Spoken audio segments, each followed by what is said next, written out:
Good day to you all. How are you today? I hope you are all doing well. Let's thank God for this fantastic day. மரத்தடி நிழலில் ஆங்கில இலக்கண குறிப்புகள். Grammar tips under the shade of the tree. 50 days. ஏன் மரத்தடி நிழல் என்று யோசிக்கிறீர்களா? Yes. chill என்று நடைமுறை வாழ்வில் இலக்கணத்தை சுமையாக கருதாமல் சுலபமாக பிழையின்றி சரளமாக சட்டென்று எப்படி பயன்படுத்திடலாம் என்று பார்க்கலாம். உதாரண வாக்கியங்களூடாக ஆங்கில இலக்கண குறிப்புகளை பயின்றிடலாம். நாம் அனைவரும் 50 நாட்கள் தொடர்ச்சியாக பயிற்சி எடுக்கப் போகின்றோம்.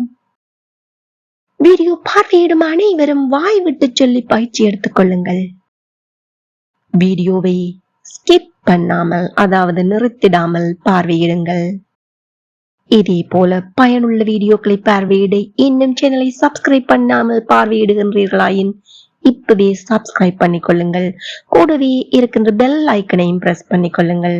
அப்போதான் இனிமேல் பதிவிடுகின்ற அனைத்து வீடியோக்களையும் தவறாமல் பார்வையிட முடியும். மற்றவர்களும் பயனடைய லைக் பண்ணிட்டு share பண்ணிக்கொள்ளுங்கள். Let's start the practice. Day 42.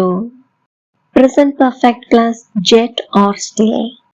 இங்கு தமிழில் jet அல்லது still என்பவை adverb-ஆக பயன்படுத்துகையில் இன்னமும் அல்லது இதுவரையில் என்னும் அர்த்தங்களை பெறும்.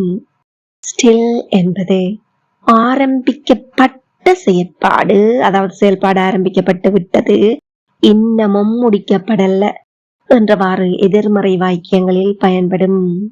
White jet என்பது எதிர்பார்க்கப்படும் செயற்பாடு இன்னமும் நடக்கல, இன்னமும் ஆரம்பிக்கப்படவே இல்லை என்றவாறு எதிர்மறை வாக்கியங்களிலோ அல்லது வினா வாக்கியங்களிலோ பயன்படும். Still goes between the subject and the auxiliary verb. அப்போ வாக்கிய அமைப்பை பார்த்தீர்களாயின் subject plus still plus haven't or hasn't plus V3, அதாவது past participle form of the verb என்ற வாரமையும். இதுவே jet goes at the end of the sentence or a question. அப்படின்னா subject plus haven't or hasn't plus V3 plus jet என்ற வார வாக்கியங்களிலும் have or has plus subject plus V3 plus jet என்ற வார வினா வாக்கியங்களிலும் பயன்படுத்தப்படும். உதாரணம் பார்ப்போமா?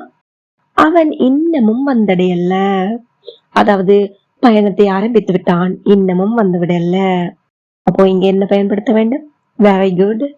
Still, he still hasn't arrived.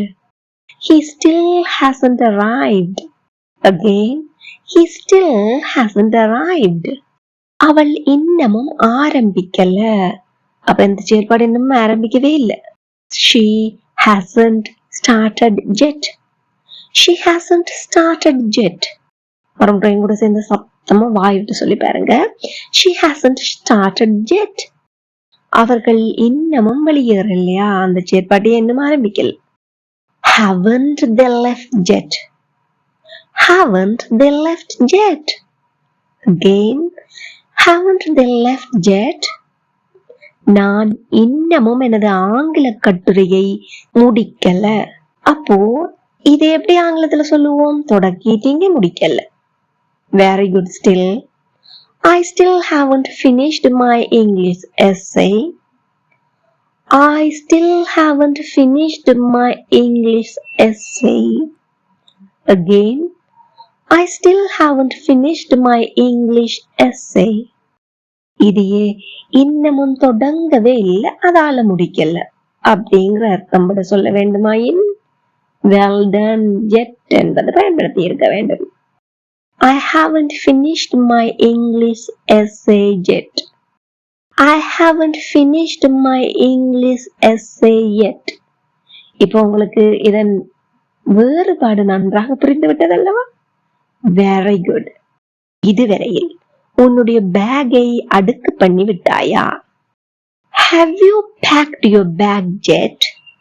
Have you packed your bag yet? Again, have you packed your bag yet? மேலும் ஒரு சில உதாரணங்கள் பார்ப்போம். நாம் இன்னமும் காலை உணவை எடுக்கல. அப்ப காலை உணவு எடுக்கிறதுக்கு ஆரம்பிக்கவே இல்லை. Very good. Yet we haven't had our breakfast yet. We haven't had our breakfast yet. Again, we haven't had our breakfast yet. Sheela இன்னமும் சமையலை முடிக்கல. அப்ப சமையலை ஆரம்பிச்சுட்டா இன்னமும் முடிக்கல. Superb. Still. இங்க என்ன பயன்படுத்துறோம்? Still தான் பயன்படுத்தியே ஆகணும். Sheila still hasn't finished cooking. Sheila still hasn't finished cooking. Sheila still hasn't finished cooking. Again, Sheila still hasn't finished cooking. Raj இன்னமும் அங்கு போய் சேரல. Very good. பயணத்தை ஆரம்பிச்சுட்டே ஆனா இன்னும் போய் சேரல. ஆகையால ஸ்டில் தான் பயன்படுத்தணும். Raj still hasn't reached there. Raj still hasn't reached there.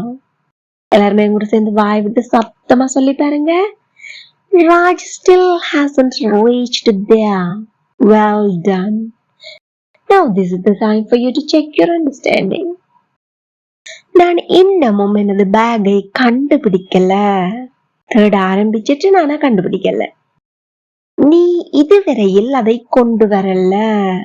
அதுக்கான எந்த வித முயற்சியுமே எடுக்காம இருக்கிறாங்க. நாம் இன்னமும் அந்த புத்தகத்தை முடிக்கல. ஆரம்பித்து விட்டோம் ஆனால் முடிக்கல. Please comment your answers.